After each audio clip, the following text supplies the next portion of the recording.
Hi friends, first we get to know about WordPress Locally installation. We know that we have to buy a domain and a hosting service before creating a website.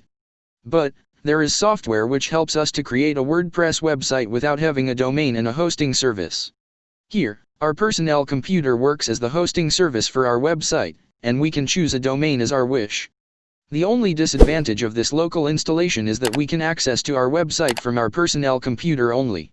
But we can migrate this locally created website to a live server after buying a domain and hosting service. Now, let me show you how to install WordPress locally on our computer.